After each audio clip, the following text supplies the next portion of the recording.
رسول اللہ نے فرمایا، جس نے ظہر کی نماز پابندی سے ادا کی وہ جنت کے قریب ہو گیا۔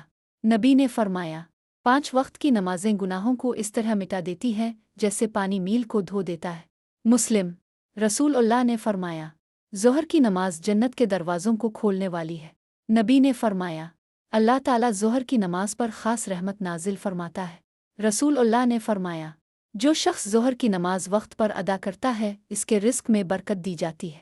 نبی نے فرمایا، ظہر کی نماز نور ہے اور نور جنت تک لے جاتا ہے۔ رسول اللہ نے فرمایا، جو ظہر کی سنتیں پابندی سے پڑھتا ہے اس پر جہنم کی آگ حرام ہو جاتی ہے۔ ترمذی۔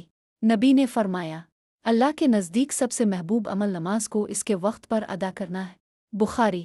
رسول اللہ نے فرمایا، ظہر کی نماز دن کے گناہوں کا کفارہ ہے۔ نبی نے فرمایا، جو بندہ ظہر کی نماز میں خشوع اختیار کرتا ہے اللہ اس کے دل کو سکون عطا فرماتا ہے۔